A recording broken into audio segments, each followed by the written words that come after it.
final. Men's 200, first heat. It was all about the first heat because you had Curly, you had Noah Lyles, and you had Erriyon Knighton, who stole the show. Ran 20.04. I want to play this bit of sound here if we could. So before we hit play on it, though, let me set it up just so people know.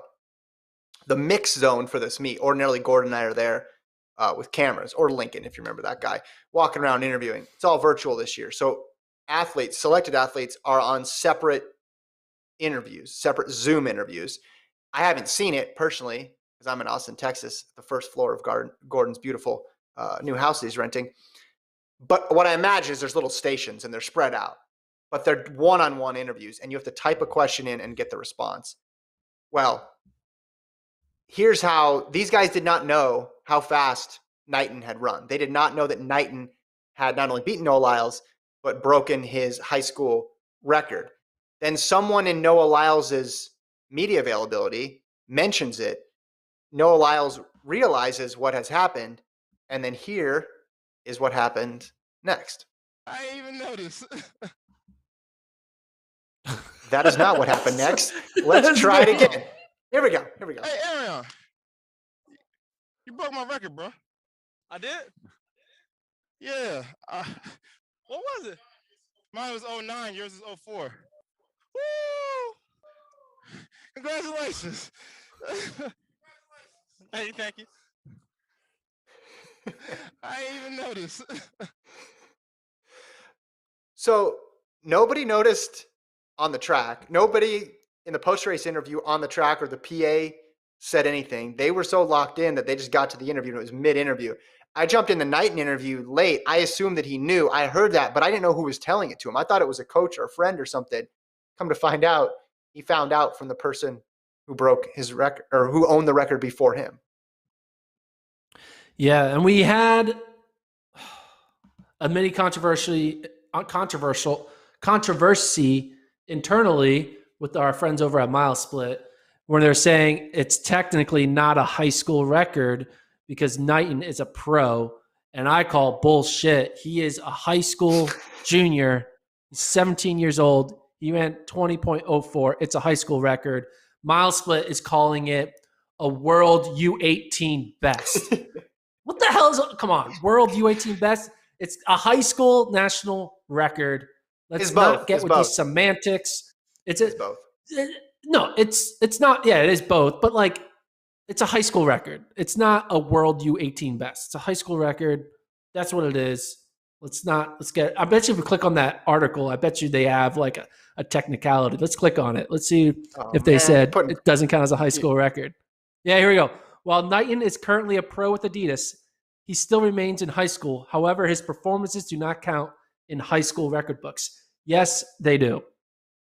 I mean, someone just made that rule arbitrarily that said that his records don't count.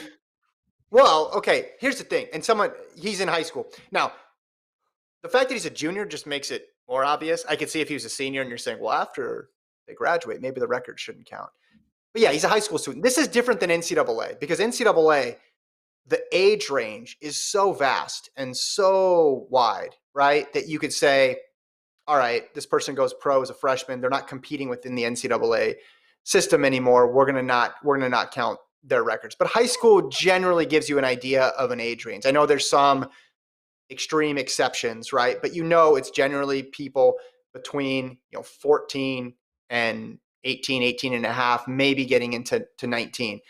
Whereas college, it's going to be just so much more broad given the vast different circumstances. So I'm perfectly fine calling it a high school record. He's in high school. He ran faster than everybody. He's still with his, if you want to go into deeper semantics, he's still with his high school coach. Hobbs Kessler's 334 high school record because he hadn't gone pro yet, but he's training with a pro coach and has pro teammates. So I think we could just cut all this and just say high school record, Erriyon Knighton. More importantly, Gordon, he might end up on this team. And I saw he'd be the third youngest American men's track Olympian of all time, and the youngest since Jim Ryan.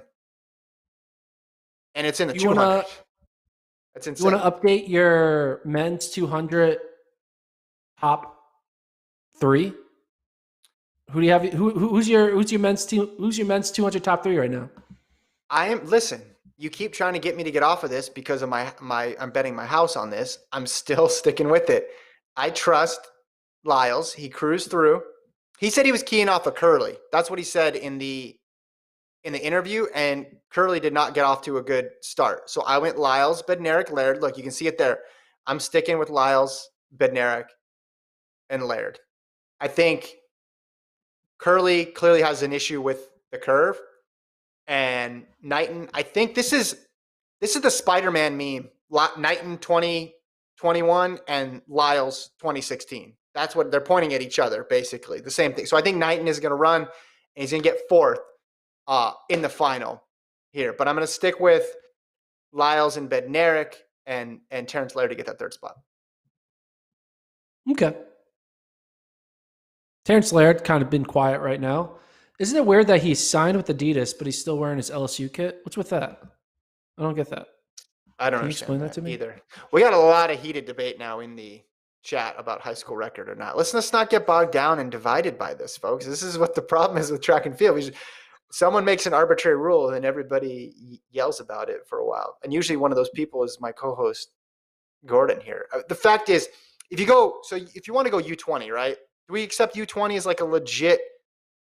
Not if you're getting paid, apparently. You're not U20. No. World Junior. Let's just talk about World Junior records. U20, right?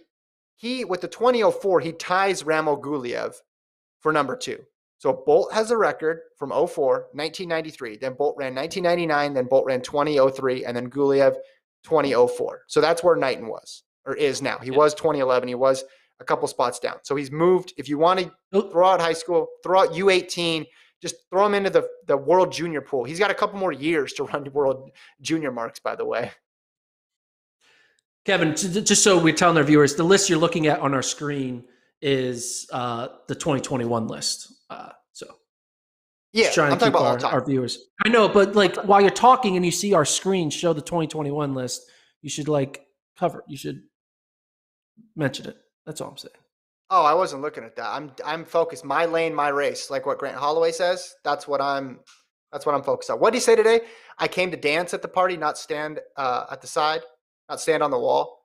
Which again, I felt attacked as someone who went to many dances and sat on the wall the whole time. Grant, you don't need to make it so personal. Is this the all-time list? This is the all-time list, right? Yep. Okay, there we go. But that list doesn't include today. Well, okay, they all saw I just said he ran 2004 and he's tied with Ramo Guliev. I think people can mentally put that in there. So there it is. He's going to set a lot of records. It looks like he's going to be fine. All right. Next race.